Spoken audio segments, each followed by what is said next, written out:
Would you like to work closer to home, save money on gas, and be rewarded for your hard work and attendance? Then Bellisio Foods is looking for you. That's right, Bellisio Foods is now hiring for multiple positions and shifts with great employee benefits, an on-site health clinic, competitive wages, and advancement opportunities. Bellisio Foods is a company that truly values their employees. Apply online at belisiofoods.com/careers.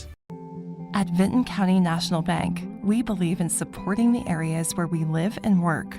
Now, we'd like to honor those who also serve our communities. Our new Community Champions account is especially for first responders, veterans, active military, and anyone employed in the fields of healthcare or education. This account offers rewards, discounts, and other benefits to those who give so much to others. Vinton County National Bank, rewarding those who serve.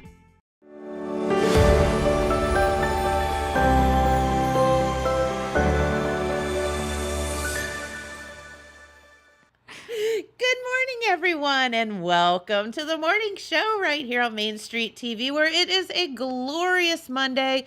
The birds are chirping. They are. And so Ashlynn is here. Hello. Hi. Hi. Welcome. Thank you. So our good friend Ashlynn Denney has arrived, and she is here, and we're going to talk about all kind of fun things today, but certainly a major achievement that you have made in your life, and can't wait to hear about it. So first off, welcome. Thank you. Yeah, and you have wear tons of hats like a lot of people. So maybe a lot of people will know Ashlynn from the middle school and the high school, doing teaching and music and all of that. Has music always been part of your life? Yeah. So I love singing since I was really young. I wanted to be on American Idol. Oh, really? Yeah. Did you ever try out? I didn't, no. It kind of went downhill right about the time I got old enough, so I gave up on that dream. I gotcha. Yeah. Well, you've done a lot of other cool Yeah. So we're gonna go with that. I just made it my career instead. It's fine. So I guess if you would just kind of tell everybody a little bit about yourself, and then we'll go from there. Okay. I am Ashlynn, and I teach choir at the middle school and the high school.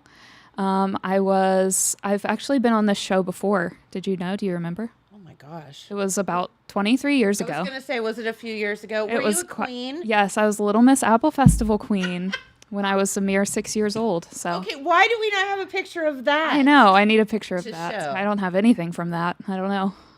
We'll have to find one. Hayden, get the picture up. Find it, Hayden. Yes, come on. And I have 2 corgi sons, which I know is a soft spot for you. Yes. And I like to run. That's pretty much me. She does. She's the... So, well, let's just get into our corgi children for a moment, because Ashlynn and I both have corgis. So there are our corgis together. The left one is Olive. She belongs at the Ratcliffe Ranch, and Scooter belongs at Ashlynn's house. Yes, Scooter is mine on the right there. And that was, when did we take that? Was that during the Pups on the Patio? It was right after the Pups on the Patio event. We couldn't make it to that, but we came by to see if anyone was still there. That's right. You guys were just walking by, and luckily so Olive Scooter was and still Olive there. got to play a little bit, and we're going to have a play date soon where they get to hang out in your yard. You don't know that, but we've talked about it. That's fine. Just arrive. Knock on the door. I'll be there. Just show up. I'm a teacher, so I have nothing to do all summer anyway. So. Just throw corgi. You're going to walk out one of these days. There's going to be like 25 corgis in your backyard. That is my dream. Okay. Don't even tease me right now. No. So what, how did you and your fiance, soon to be husband, this weekend? Married this weekend. She's getting married this weekend. Can you, are you a big week out? Yeah, a little bit. I wasn't until you just said that. Sorry. Not sorry. You should be freaking out. Yeah, I'm pretty excited and also scared a little bit. Yeah. It's a big week. Big couple weeks here. It is, and you're here. Like, what are you thinking? I'm not. But no, what made you and Corey decide to have a corgi in your family? Well, I had begged and pleaded for a really long time to get a corgi. I've wanted a corgi since I was like 9 because there was corgis on the Nintendogs game on the Nintendo DS. Okay. And like I really wanted one, and I had one on there named Scooter, and so I've always wanted one forever. So Scooter was named a long time Yeah, ago. Scooter's been a dream of mine for a long time. And so I begged, and he said we don't have time for a dog. We're not home enough for a dog. And I said, some people have dogs and they're never home, but we're home more than that, more than never, at least. And we can just take him with us. And finally, he came around, and we got one. There you go. And now we have 2. And now Scooter has a little brother named Banjo, and he was the first picture that you saw. Yep. Come on, Hayden, get with it. Hayden. There we go. Banjo. And Banjo just came home, what, like a week ago? Thursday. Yeah. Not even, hasn't even been. Yeah, 5 days. Yeah, he's a character. He's got typical second child syndrome. He's a wild man. He does not follow any rules. But he's still learning. If something bothers him, he'll let you know by screaming. Oh, really? Yeah, he's got those corgi sounds. Right. Yeah. It's like a gremlin, for real. So if people have not been around corgis, they are unique little creatures. I all the time I just look at all of them like, you're just a funny little dog. Yeah, they're weird. They're and basically any video you pull up of any of them, they're doing the same weird stuff. Yep. So it's just a corgi thing. And can you imagine the Queen of England like dealing with that? No. Like on a daily basis? No, I cannot. She had them growing up. Yeah. And that's how I ended up with Olive, because I had corgis growing up, because where I showed horses all the time, everybody had them at the horse shows. Mm-hmm. So I had corgis growing up. And so as I got older, I was like, Mom was like, I think you need another corgi. And I was like, okay, cool. Why not? So Marley said no. Yeah. Marley doesn't seem very enamored. No. There's too much of an age gap Yeah. there. Yeah. She's very tolerant. Yeah, that's good enough. Although they're much better now, because Olive has chilled out just a hair, as we are now a year and a half old. Yes, we're counting down the days. Yeah. Whew. Scooter's wild. So yeah, but no, it's to let you know, it's a lot easier when the first one can teach the second one. Yeah, he's learning a lot very quickly. So yeah. I think potty training and all of that stuff, it helps. Yeah, so good. All right, but you're not here to talk about corgis. Unfortunately, today. no. But I mean, we could do a whole show. On them. I'll come back. So I have an idea that we can talk about later. But I want to do a beer, and I want to name it Corgi Convention. Oh my gosh. And then I want to have all of our local resident corgis on the can. This would be amazing. Are your 2 in? Yes. Okay. We're in. Count us in. We've got 3 now. Corgi clan. Yep, we're in. That's all the corgis I can think of. I'm sure there's more. There's a few more. I see them walking past occasionally. So What a dream. there's one that walks by the brewery all the time that has a tail, which is Oh my god. a lot of the cardigans have tails. Mm-hmm. But anyway, that's neither here nor there. So Ashlynn is here though, because she has done something completely.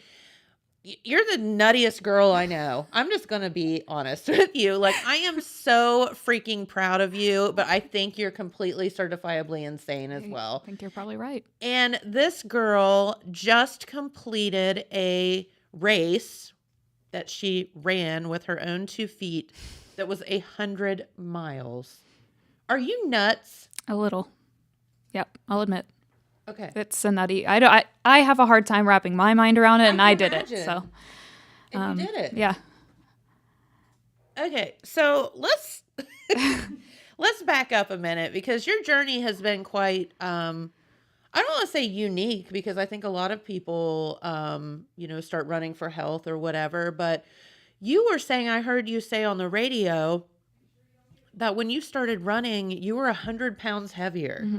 So can you tell us a little bit about how you got from there to here? And then we'll talk about the race, because that's incredible too. I mean, obviously. There wasn't really like a turning point moment.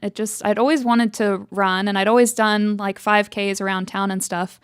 But it was just really hard, and I would give up, and it was it was really embarrassing to like try to run and not be able to. So I would always go to the track like super late at night so no one could see me. And it was just like, and then it just got to be too much and I would just give up and say, it's not for me. But I always like enjoyed doing it when I was doing it. So I guess one day I just decided I'm just going to do it. And I was about 100 pounds heavier than I am now. And I just started trying to go a little bit further every day. And eventually I could run a mile on the treadmill, which I think it helps you along a little bit. And then that was like, it clicked in from there. I just started going outside because then right around that time, COVID happened and you couldn't go to the gym anymore. So I couldn't go to the treadmill anymore. So I started running on trails. And that was a big moment. I really enjoyed that. And that was pretty life-changing. Went to Lake Catherine. Actually met my fiance there, and he's a big runner. So That's so cool. He just kind of guys met there. Yeah, he just kind of pulled me into the running world, and I just kept going. And I remember, like, it's so fun because, as a customer of the brewery and things like that, it's been fun to watch your journey. Mm-hmm. I guess. And then you and Corey met. And it's just really cute. Oh, thanks. And we had like a fun club, I think, and maybe you guys came to that, like where you could walk or run or whatever. And I remember you guys coming when you first started dating. It was so cute. Oh, thanks. But no, so if COVID didn't happen, maybe you wouldn't have met your fiance. That's exactly right. Yeah. Because that's why he was out there too. So we literally passed each other running on the trail. And then. Were you like? Yes, I was.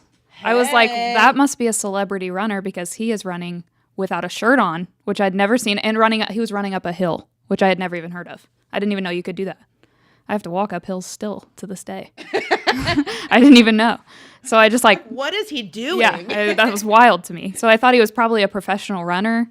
And so I like stalked him on all the social media and just slid my way in there. How did you know, like, did you stalk him and figure out his name and stuff? Yeah. So there's this app called Strava where you like log your runs, right? And so I looked at who had ran at Lake Catherine that day and found him that way. Aha. Creep status. Yeah. Hey, listen. So I have a fun story about that if you would like to hear it. Yes.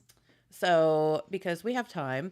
And so, our head brewer is named Grant. Mm-hmm. And Jamie and I, so this is a stalker story too.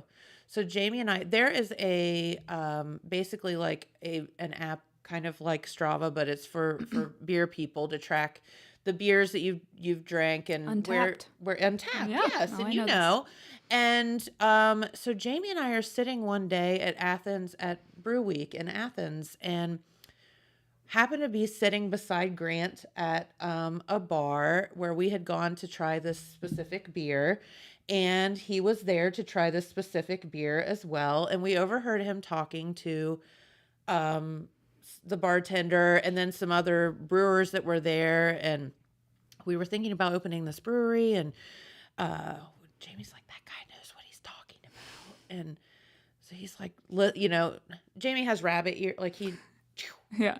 And so anyway, we stalked him on Untapped, and that's how we found Grant. And it works. It so happened that we figured out what his name was, and it so happened that our chef at Archinetti's at the time, their moms worked together. What are the odds? And so Corey was like, yeah, our Corey was like, yeah, I know that guy because our moms work together. And so that's, wow. I know, creepy, isn't it? Small world, yeah. So social media can be used for good and bad. Yes. Yeah. So you can find fiance. Right. You'll have to ask Corey if it was good or bad. But right. We are getting married on Saturday, so he better say the right thing. He must have stuck with you. So no, I think that the journey that you started on, and I will give you credit because this girl, I there's like this thing people talk about, the runner's high and all of this stuff. All I want to do is vomit when I run up my steps. So I don't understand that whole situation. Sometimes I don't either. It goes day by day, sometimes minute by minute. But so did it ever occur to you to like maybe do other things besides run? Like I know Josh was talking to you about bicycling or things like that. Are there other forms of working out that you've tried but running's it for you? Yeah, I've tried other things. Like I tried lifting weights once and that didn't go very well. Not very strong. And I tried biking. I don't really like that either. I think it's too hard. I know it, like running 100 miles sounds hard, but biking's way harder, guys, for real. Well, so running, I mean, you need a good pair of shoes and socks and yourself. I guess like biking, there's like stuff. Yeah, right. And if you don't have the right stuff, then it's a lot harder. Yeah. Yeah. Yeah. So there you go. So you started running, kind of during the COVID thing. And you also at that time, when did you make the lifestyle change to go vegan? Because you've done that for a bit. That was right around the same time. I was like, I'm going full health. And I started running and went vegan all like around the same time. Oh, you did? Yeah. So, but a lot of people say, to run like how you do and all of that, you need, the protein and all of that. So we could do a whole show on being vegan too, I think. But I'm interested in that. Like, how does that work with your training and everything? I just eat a lot of the stuff that I eat. Like, I do try to eat pretty healthy, like get a lot of protein in. Like, I'll do like some protein, like powder every now and then, lots of black beans, chickpeas, tofu. So I get it in there, but it has been hard. Form. Right, exactly. It has been hard because a lot of those things are like a lower calorie, so I have to kind of eat a lot, but that's not that bad. That doesn't sound that bad. I was going to say, most girls are like, oh, poor thing, she has to eat a lot. The rest of us are like... No, I think that's really cool. And how did you find so what would be like a typical meal in eating vegan? I'm interested in that. I do like a lot of veggie burgers and does Corey do that? No. So what's it like in a household where well, when we cook at home, he eats what I eat. He'll just add some cheese or something if he wants some. Okay. But then when we eat out, we can just have whatever we want. That's why we're at 6 cents a lot, because there's options for both of us there. Yeah. Yeah. Little advertisement. Thank you. I appreciate your plug. Got that. Snuck that right in there. That's what I'm here for.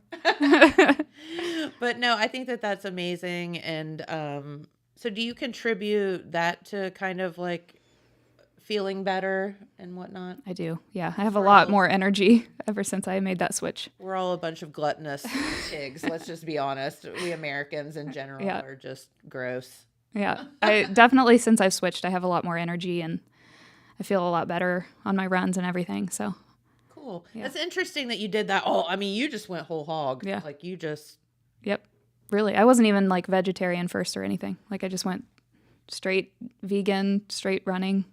Like all at the same time.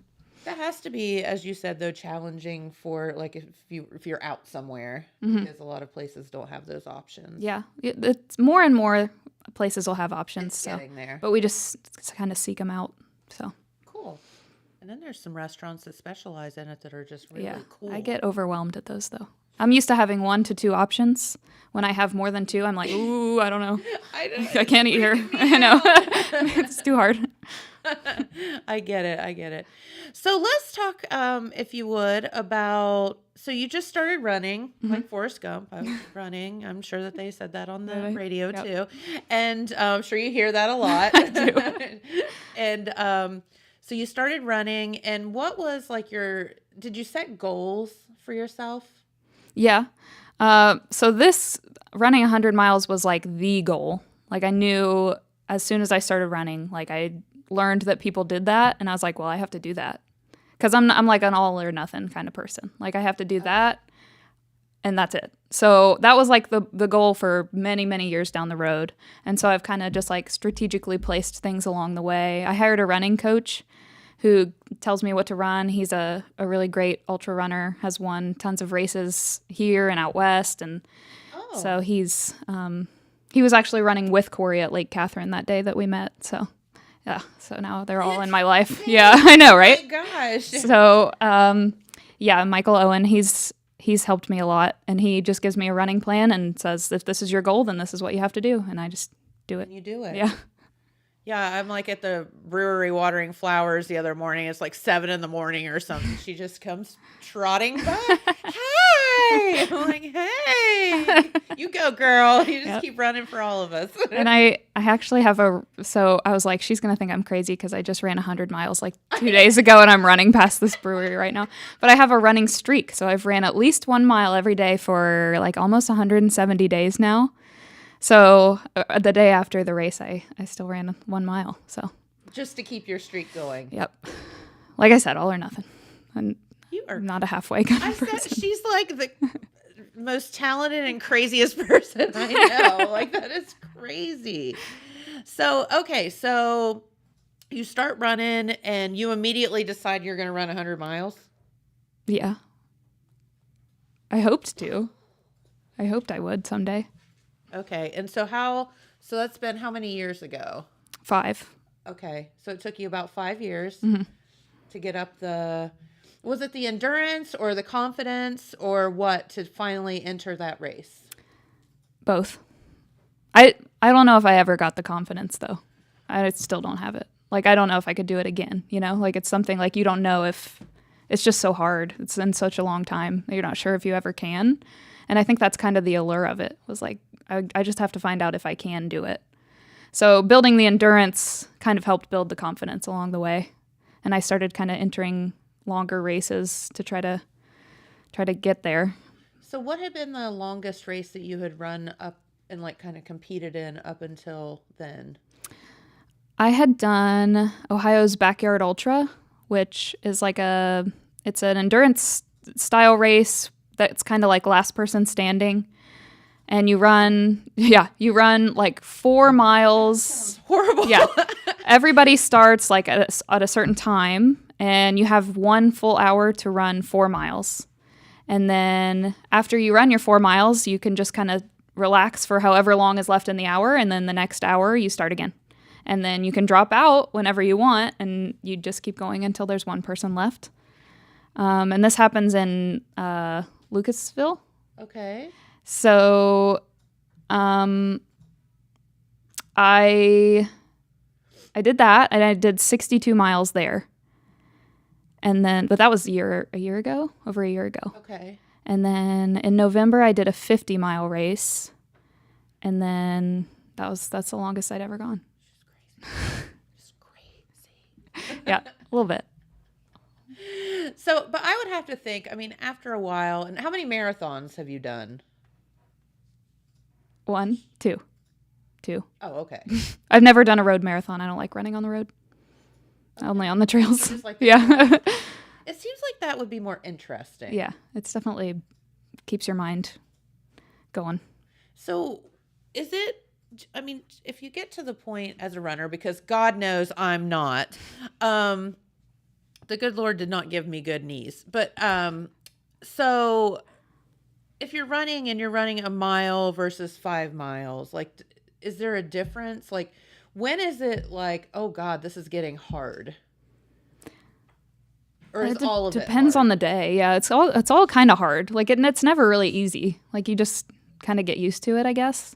So some days I find 1 mile to be really hard, and then some days I find 18 miles to be really easy. Like, it just depends on the day. Okay. So, and you wonder, like, what's going on within. Is it mental? Is it physical? You know, I think there's probably a lot to that. A lot of different factors. Because I know people that have run like multiple half marathons, and then like one day they just, I had to drop out. Mm-hmm. I don't know what happened to me. Yep. I just couldn't go anymore. Mm-hmm. Yeah, it's a lot of different things. The mental side of it is really the most difficult, I would say. I would think that contributes a lot. Okay. So let's talk about this race. So, and it was, where did you say it was? It's somewhere, Loudonville? Loudonville, yeah, Okay. which I don't know where that is. Relative to other things, it's pretty much the middle of nowhere. So it's up north, like northeast, Columbus yeah, or something, right? Mm-hmm. Okay. And how do you hear about this race? There's not very many 100-mile races in Ohio. There's only a couple. And so I was kind of going back and forth between those two. And my running coach has run both of those. And so he recommended this one, the Mohican, because the course is like 4 loops. And so you're not like running like this, so the other one that I was looking at is like an out and back. So you run like 50 miles out and then you turn around and come back. Okay. And I feel like that style wouldn't have really jived with me much because I like to look at things and have a clear end goal. So this one was like 4 loops, and I liked that style better, so I chose this one, Mohican. And it's one of the most popular ultra marathons in Ohio, and really in the eastern part of the United States. Do people come from all over to run? About how many runners were in the race? 190 runners started the race, so not that many finished. Only 87 finished the race. Yeah, a lot dropped out because it's really hard. So, 100 miles later, she's still running. There were runners from at least a few different countries, and the female winner was from South Carolina. One of the top 3 females was from Canada. So they travel pretty far. Wow. Yeah. You have to think about like what that brings into the state, and it brings people traveling from all over, and it's like an economic development thing too. Out of there were 14 females who finished the race, and only 5 were actually from Ohio. So you're one of 14 that finished the race. Yeah. Females, yeah. Yeah.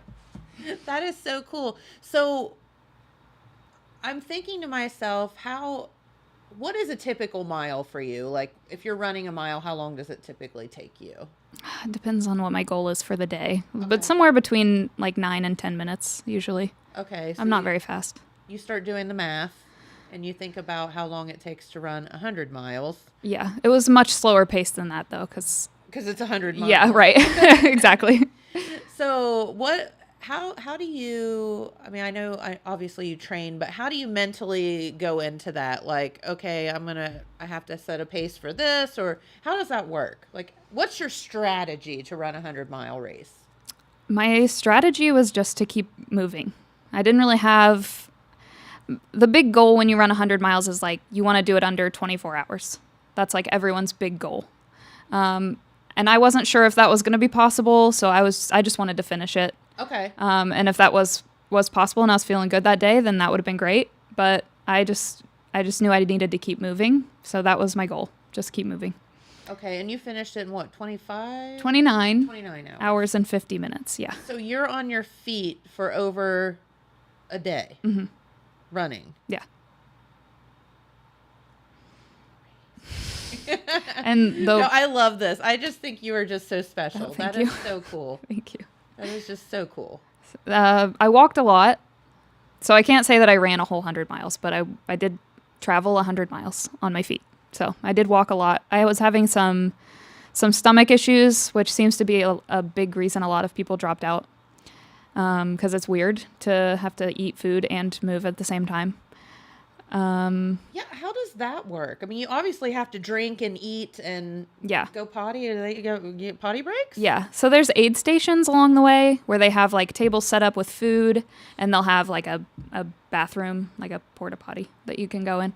And so you just pick up what you want to eat and drink and keep moving. And I carried a little hydration pack with water in it, and I had a few little snacks shoved in the pockets.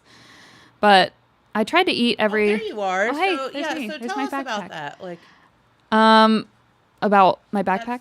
Or just in general. Okay. That's you running the race, right? Yes, that's me. Look how pretty she looks. Oh my gosh, all guys!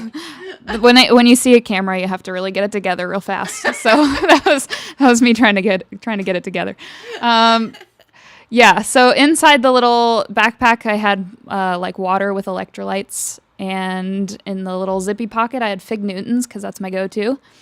But I was having a lot of stomach issues. So the aid stations will have like typical things that you would want to eat along the way, like peanut butter and jelly. Some of them had like hummus tortillas. Okay. They would have like Oreos, M&Ms, gummies, like whatever you'd want. Like when you're running a race like this, you just eat whatever you have. You get like hungry for the weirdest stuff. So they would have like chips, pretzels, trail mix, and then they'd have like an electrolyte drink and water. So I didn't really have to carry that much because they were only about 6 miles apart. So you could kind of stop at each of those. Yeah. So my strategy was to just kind of take it like aid station to aid station instead of thinking like, oh my gosh, I'm going to run 100 miles. Like I'm going to run 6 miles to the next little stop. And then I get to take a little break and grab a snack and then go to the next one. So that was pretty nice along the way. And the aid stations were really, really cool. They had a lot of cool stuff. One of them had really nice vegan options, which I appreciated. One thing that saved me, like halfway through the race, they started making instant mashed potatoes. And that was like life-changing. Because my stomach was like upset, so I couldn't take in like peanut butter and jelly and stuff that was gonna be a lot. So I did instant mashed potatoes. Yeah. Who knew that was gonna taste good? I never would have known. Never would have known that in my life. I love it. I know. You're gonna keep those at your house. I know. I'm like, I'm gonna have to remember this. So the picture that Hayden just put up, was that after the race? Mm-hmm. Yep. And did you send him some videos? I did. Do we have some videos we can show? Because I think this is, you finishing the race. Like, my husband was like, dude, you've got to watch. He was like, finish the race. Like, he was so proud of you, and so am I. Like, that is so cool. But he's like, she looks exhausted. Yeah, it was really emotional. Yeah. So I was crying pretty hard. Do we have a video of that? Okay, let's show that.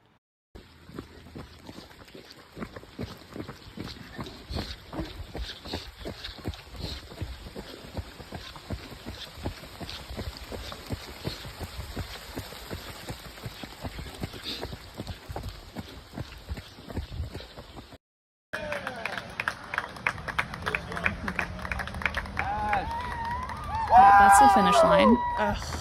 This is the ugly cry. It was an ugly cry for a very long time, in fact. So the first video of me running was toward the end of the race. So starting at halfway, they'll let you have what's called a pacer. And the pacers are not there to hold you to any kind of pace or to try to make you run faster. They're mainly there to be your brain. It's like a buddy system. Yeah, so you can have one pacer at a time starting at 53 miles. And I was lucky enough that I had two running friends volunteer to run with me who are also crazy and have done many 100-mile races themselves. So, but they were there solely to be with you. Yeah, so they're like attached to you, and they basically are there to, because after 50 miles, your brain's kind of like mush.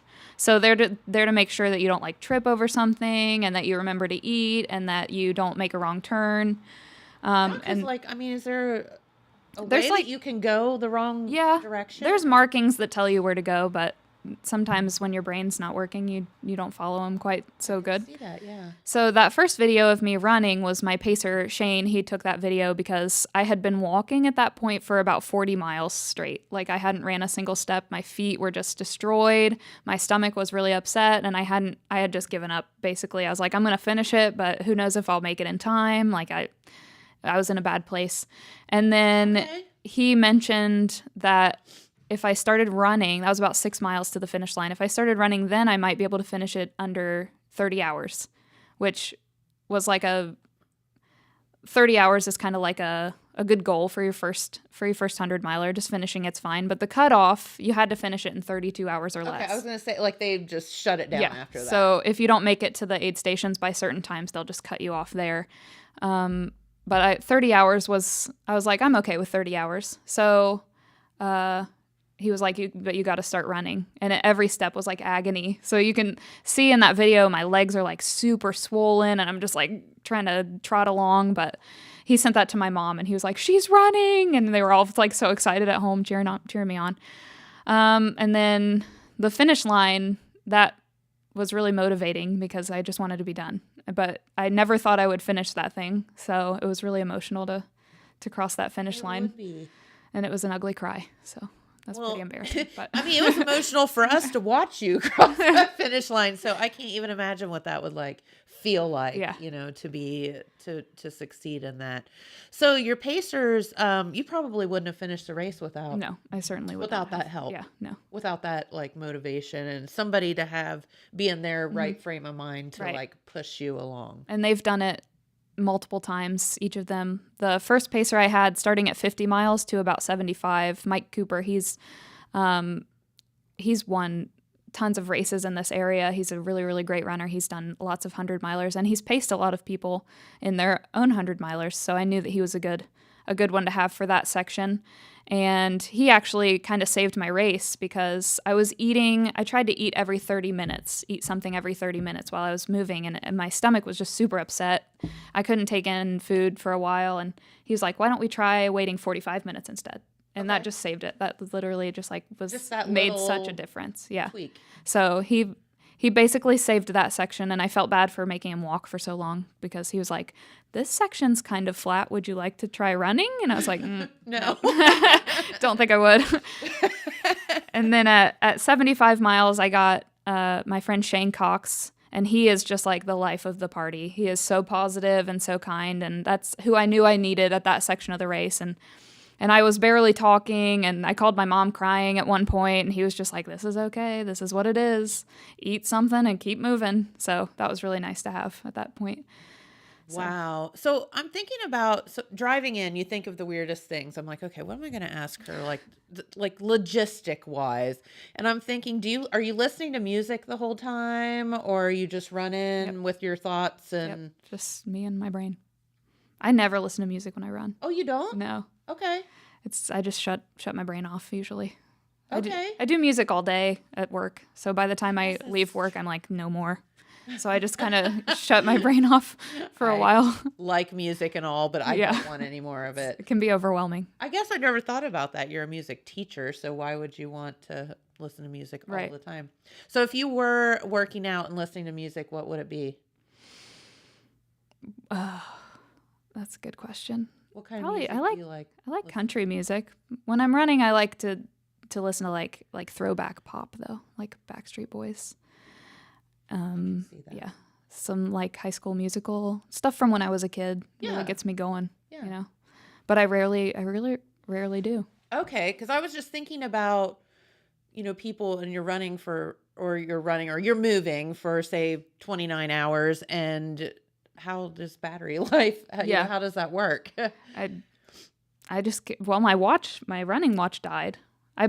So I bought this brand new watch for this race specifically because it said it had 40 hours of battery life. And I was like, well, I got to finish it in 32 hours. I should be good. And it died during the race. So I didn't carry my phone though. So I don't know about the phone battery life, but this didn't survive. I think I had the settings wrong. I was going to say, are you calling the company like your watch sucks? I think it was on me. I forgot to turn on. It was like beeping every mile. And I think that just shredded the battery after a while. So that's a lot of miles. So on a running watch, like what do you use that for? Just to find out like how fast you're running and stuff like that? Yeah. To kind of get I didn't look at it too much because it was a really overwhelming number. But basically just to make sure I was like moving on pace and I wasn't going to be moving too slow. I was moving really good the first half of the race. I was on pace for like 25-hour finish. Like I was in fourth female for a really long time, for over half the race, and then it kind of like hit a wall and had to walk for a while, and it started going south. But like I said, I just wanted to finish it. I didn't have too many goals. I'm curious. The girl that won, who's also evidently certifiably insane. How fast did she run the race? She was somewhere in 21 hours. Oh, wow. Yeah. Okay. And has she done it before? I don't know the answer to that. You don't know? She's from South Carolina. I don't know if she's done that race before. I'm sure she's done plenty of 100-milers before. If she's traveling from South Carolina to do one, she's probably done them before. But I don't know too much about her. The guy who won, he's won 2 years in a row. Oh, really? So he ran about 19 hours. So we're all like, that just sounds horrible. Yeah, so it was pretty fast. I can't imagine people running that fast. Yeah. So like the day before, what do you do to prepare your body for this race? Do you have to eat a lot? Do you eat nothing? I ate an entire pizza. I ate an entire pizza. There's a really cool place in... She ate a pizza. Yeah, a whole pizza. So I don't get pizza very often because I don't eat cheese. And not very many places have vegan cheese. So we found a place on the way there that had vegan cheese pizza. And I got a 14-inch vegan pizza. And I ate the whole thing to prepare. Talk about a carb load. So yeah, the whole pizza. I was struggling to get it down. She had stomach issues. Yeah, that's exactly what it was. So yeah, but it was worth it because it was really good. Do you have to drink like lots of what do you drink, like electrolytes? Is like Gatorade, or what are you? Are there runners specific? There are, yeah. Okay. The race itself was sponsored by a company called Hammer Nutrition, and they had an electrolyte drink that they used, which I'd never had, but it was okay. But I just typically use like Propel, which is not recommended because it doesn't have any calories, and when you're running, you want an electrolyte drink with calories, but it's just what works for my stomach. So when something works, I don't try to fix it. I just leave it. That makes total sense. So, and like, we're all different. All humans are different. Right. So what works for you might not work for me. Yeah. Kind of thing. Yeah, I get that. But nothing has to work for me because you know why? Because I can't run. I couldn't run once either. So, and then I just did it. I'm just saying. Now she's making me feel bad. It's possible. Well, I'll say I run around the restaurant. You get your steps in. That's for sure. No, that is just such a cool thing that you did. And so, all right, what's your next goal? Oh, wait, show your belt buckle. She got a belt buckle. This is my belt buckle. Fun? It is small. So when you complete a 100-mile race, they don't give you just a medal like at typical races. You get a belt buckle. And I'm not sure the history of it, but I think it's because of these 100-mile races started as like horse racing. So people would actually ride a horse for 100 miles. And then a guy just did it on foot once. But so you get a belt buckle instead. That makes total sense. It's pretty cool. I don't have it. It's like your WWF belt. Right. I don't usually wear a belt, but now I'm going to have to. So is it like a thing? Like, is it like, when I showed horses and you win a belt buckle, sometimes you wear it, but most of the time you just display it? Yeah, I'll just put it up on my shelf. Are you going to wear that? I don't know. I wore it once and it was kind of cool, but I don't wear belts very often. Yeah. So I don't even have. You could use it as a weapon. Ooh, I could. Don't mess with this girl. Yeah. You heard it here, folks. I may be small, but I got a belt buckle. She has a belt buckle. Don't bother her. I'll carry it on my runs. Why is Ashlynn swinging her belt around? She's just defending herself. It's fine. And the bragging a little. Yeah. Can I see it? Absolutely. Ohio's Ultra Run 100. It's so pretty. Mohican Trail. Had you run that before? Not the 100 miles, but in that vicinity before? No, that was my first time ever going. And I really want to go back. There? It's so cool. Yeah. There was one part of the course where you went through, they called it the Enchanted Forest, which it was not very enchanting. It was actually just really hard. But it was like a creek bed, and there were plants growing out of it and trees down, and we weren't moving very fast, and it was full of water, but you had to climb over trees and go through puddles for what seemed like forever. Obstacle course? Yeah, just for this one section that was probably only a quarter of a mile, but it seemed like an hour. And it probably took an hour. And then at the end of it, you had to climb up a rock wall, with tree roots, literally climbing with your hands. Stop. And yeah, it was wild. It was really cool. But that was one of my favorite parts of the race because it was different. You don't really see that around here. So that was really cool, but I had never run there before. I had only heard stories of that root wall, and I was a little scared going into it, but it was actually really cool. You're like, I've heard tales. Yes, really, I had. Yeah, it was. I thought it was going to be worse. Creature. Yeah, right, the Enchanted Forest.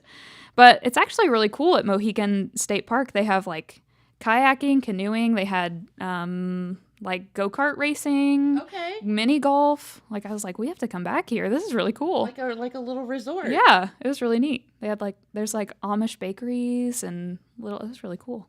And how far is that from here? It was only 2.5 hours from here, so not too bad. I've heard of it. I just never been. I want to go back and get that pizza again. Not run 100 miles. Right, and then not run 100 miles afterwards. Yeah, and actually enjoy the pizza for what it is. Would you think if you went back, you'd have flashbacks, maybe get anxiety? Yeah, probably. I don't know about this. Yeah, it was a little traumatizing, but that's okay.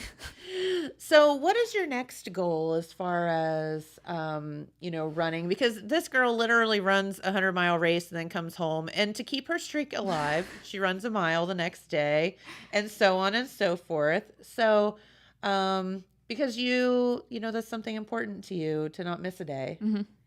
So even though your feet were killing you Yeah. and your toenails are no longer. Yeah.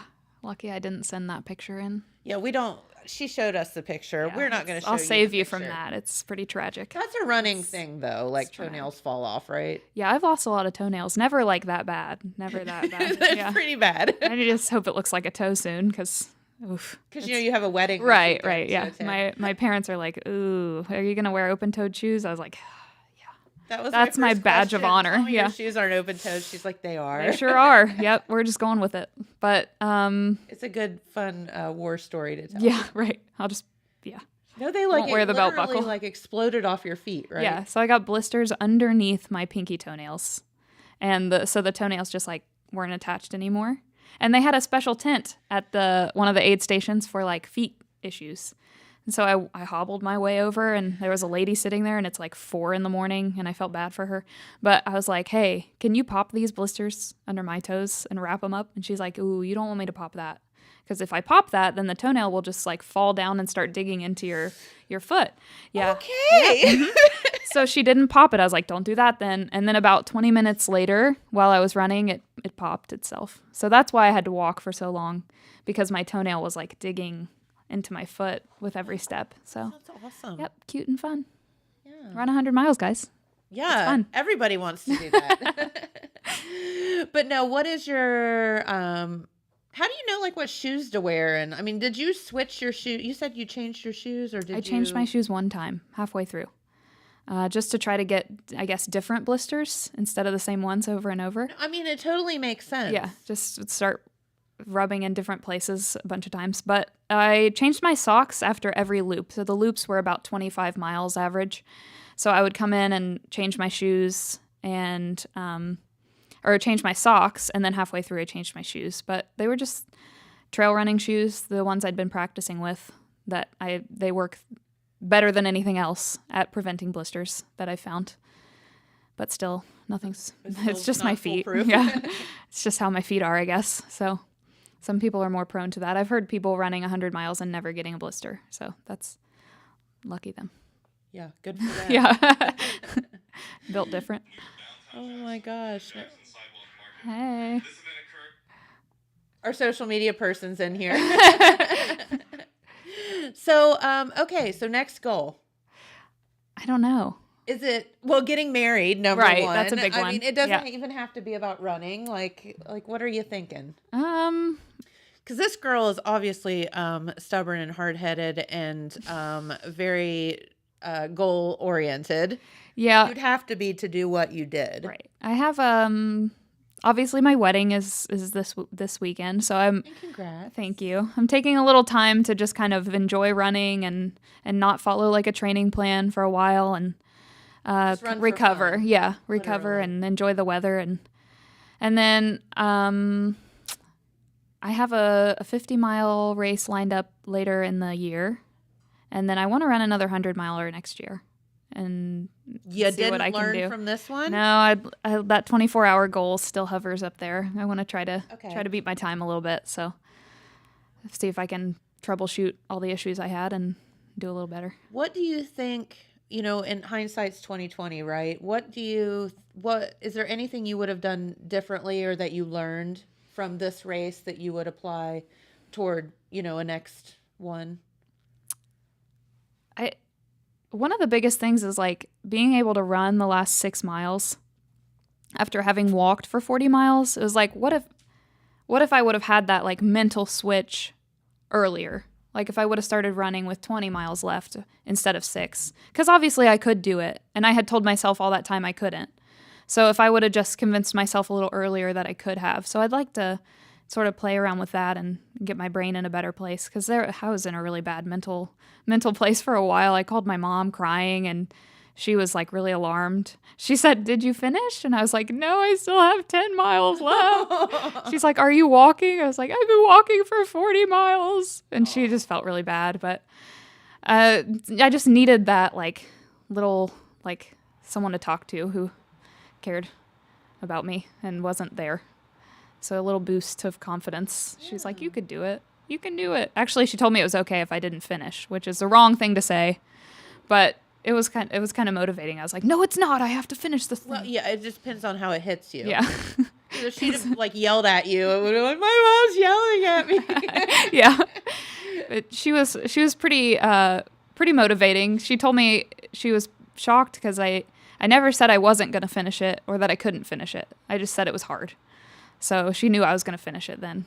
So she felt okay saying, well, it's okay if you don't.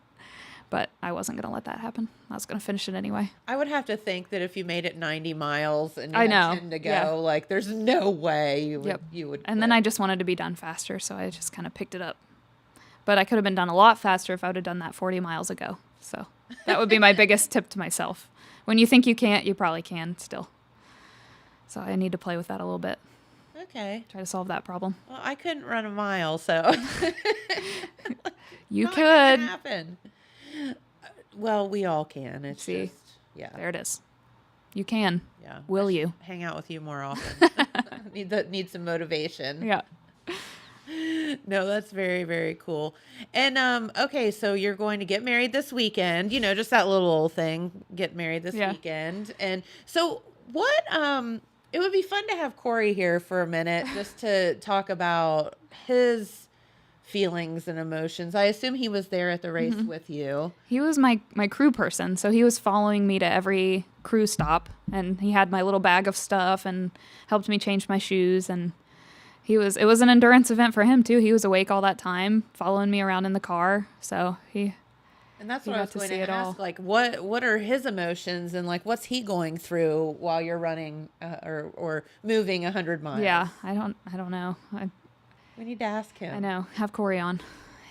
I'm sure he'd love that. I'll just interview him at the brewery. Yeah, there you go. Yeah, set it up. He told me he was really proud, and I kept asking, like, did you think I was going to be able to do it, or did you think like she's way. really rough? Like, and bless her heart, Yeah. but it's not going to happen. he said it kind of went up and down. Like he was a little concerned for a while, but mostly he just was doing what he needed to do. I guess just following me around. Well, and I think at some point you have to you're going to be that person's support, whether it's supporting them quitting or supporting them finishing or supporting, I'm sure would have loved you just the same regardless, right? When I crossed the finish line, the first thing he said was, I don't know how you did that. And he like hugged me. I was like, oh, me either. Because I'm certifiably insane. Yeah, that's why. Me and 87 other people who did this. So did you see anything interesting along the way? Like somebody pass out or, fall down? There was a guy taking a nap. And we like walked over and we were like, are you okay? And he's like, no, I'm just taking a nap. I was like, all right. Just laying on the trail, like off to the side. Just laid down taking a nap. Mm-hmm. Like if you did that, would that be a thing that you would want to do? I would not want to do that, I don't think. I don't know how you would wake back up. Yeah, I wouldn't want to get back up. No. But he was just like, yeah, I'm just taking a nap. It was the middle of the night, too. So it's like, I couldn't have done it. I just feel like if you're going to go, you need to go. Yeah. Yeah. But maybe it helped him. Maybe he had a better time because he took a little nap. 15 minutes? Yeah. I'm good. A little trail nap. Maybe it was nice. Yeah. It kind of looked nice. You're like, he kind of kinda looks like- comfy, though. Can I do that, too? Like, that kind of looks fun. Can you imagine, like, running and there's all these people, like, cuddled up together, like... Yeah. We saw, let's see, I'm trying to think of anything else I saw. I fell twice. I didn't see anyone else fall. So it might have been just me, but I fell 2 times. The first time was 18 minutes into the race. And you're fell like, down. great, Yeah. I've just broken Yeah, something. I literally said, are you kidding me already? And like there were like dozens of people around. And they were like, you good? I was like, yeah, no. What do you do, just trip, or how does that... It was dark when we started, so Okay. I was tripping over everything. I trip all the time. I was going anyway. to say, this girl is all the time showing some kind of war wound. Yeah, I'm falling every day. It's not a rare occurrence. I knew it was going to happen. I'm kind of glad it happened at the beginning, just to get it out of the way. So it was pretty, I've been covering myself in Band-Aids and like antibiotic ointment trying to heal. Luckily my dress is kind of long for my wedding, but I'm beat up. Again, it's fun. This is fun. It's great. Everyone should do it. It's really exciting. Oh my gosh. So where are the places that you train around here? I know you said you like to run at Lake Catherine. Mm-hmm. I run a lot at Lake Catherine. If I travel, I'll go to like Athens at Stroud's Run. and they have a few different trails there. They have the Bailey's trail system, which is really nice. It's not too technical. It's for mountain bikes. So there's like not too many roots and rocks to trip over, which is good for me. Sometimes like a good, yeah, good Ashlynn. I'll go to Chillicothe. There's Scioto Trail State Park, and there's Great Seal State Park, which they have a lot of good trails there. Shawnee State Forest has a lot of great trails. Those are really challenging. Like it's a lot of hills, big hills there. So that's a good place to train for that sort of terrain. Also good for hiking. Hawking. Can you? Yeah. Are you allowed to run at Hawking? Forgot about that one somehow. Corey's gonna cancel our wedding. Sorry. Hello. Yeah, he's literally from there. Master of the obvious. Yeah, I do run at Hawking Hills a lot. They have a trail race there in September that I ran one time, which was pretty cool. But they have a lot of good trails. You can run if you don't go like down into the actual like attractions like the waterfalls, and you just kind of stay up on the trail in between. There's a lot of good running there, not too crowded. So yeah, those are pretty much my because places. going to Hawking is you're going to run into swarms of people. Yeah, it's getting more and more. Yeah, it's getting a little bit crazy. Yeah, it is. It used to be you could go and have the whole thing to yourself, and no one had ever heard of it before, and now COVID. Yep. And Corey is from there, and he used to run at Hawking Hills all the time, and he didn't even know. He hadn't been back. When we first started dating, he hadn't been there in years, and we went back, and he's like, this is unrecognizable from when I lived here. So it's changing. It's bringing a lot of people in, but... It is, and they're making, I don't know whether it's good or bad, they're making so many changes there, as you said. You know, they're building steps, and they're doing... Which, again, I don't know how I feel about it. It used to be that we all used to just go and climb over rocks and pray that you didn't fall somewhere. Right. Yeah. But, very touristy these days. It's becoming more touristy, and I don't know how I feel about that. But it brings a lot of money to the region. So yeah. Yep. Maybe we shouldn't complain about that. And it just got voted like the best hiking trail in America. I can see that. I mean, it's pretty cool, but I have a hard time believing. Because, like, there's like national parks. Yeah, there's all kind of really cool places to go. But it's pretty cool. Hawking Hills is great. I mean, and it's so funny because, and we've talked about it here a lot on the show, that we just take it for granted because we live here. Right. I mean, I walk out my backyard and there's deer and, you know, I can walk for miles in my own place. Like, and it's pretty and you have grass and you just don't think about it. Yep. Yeah. So, yeah, that's why we don't appreciate our perspective's different. It is. Like, I remember going with some friends from college. We went ziplining there at Hawking Hills, and they were like, like a big deer walked under. We were up on the platform, and they were all like, you know, got their cell phones out. And I'm like, dude, I have like 10 deer that live in my front yard. We like, named them. They come on my porch. Right, I feed them corn. Yeah, it's like they're pets. Same old. Yeah, like I've seen deer before. Yeah. They eat my hostas. I don't like them. But it's okay. So, well, we have to get our corgis together. Yes, Let's show them again. Yep. And then we have to show. Yep. Oh, there's Olive and Scooter. Oh, Dylan didn't get to see them earlier. So Dylan's here now. Look how they smile. There was a treat involved. That's why. They're like, we love you guys. You got to bribe them. Oh, there's my little baby. It's a little one. Yep. You should have brought him with you. He'd be wild. He wouldn't be able to focus on anything. He'd be eating all these cords everywhere. He needs constant supervision. That's Banjo. And he is the newest member of your family. Yep. Will they be in the wedding? Scooter is the ring bearer. Banjo will be hiding away because he is still susceptible to parvo. So he'll be in his little pen just watching and observing. Okay. So, you know, and you don't think about that. I hadn't had a puppy for so many years, and I did not realize when we got Olive that, you have to be very careful with them because their mommy gives them so many antibodies or whatever, but then we have to go through all these rounds of shots and things, and they can pick up things up just like children. Yep. Scary. We have to be very, very cautious of that. So. Well, Ashlynn, this has been so fun talking with you. I'm so proud of you. Thank you. I hope that if you see her out in the community, give her a hug and tell her how proud we are of her, because not too many people have that mental toughness and physical toughness to do what you did. Well, thank you. Yeah. Thanks for having me on. This was really fun. I was nervous, but it was a lot easier. I told you. I thought it would be. Yeah. We chat all the time. Yep. It's fine. Yeah. And thank you for teaching our kids, the gift of music as well. And I think a lot of people will know you from that. So if you don't see her at the middle school or high school, you'll see her out running around on the trails. Yay. So, all right. Well, we have to get out of here for the day. Thank you so much for tuning in. And we will be back here tomorrow. We have some friends coming in from the Appalachia Old Car Club, I believe. I talked with them this morning, and they have a cruise-in coming up. So you can see some really cool old cars. So we'll see you then. Have a great day. Thanks for watching. Bye-bye.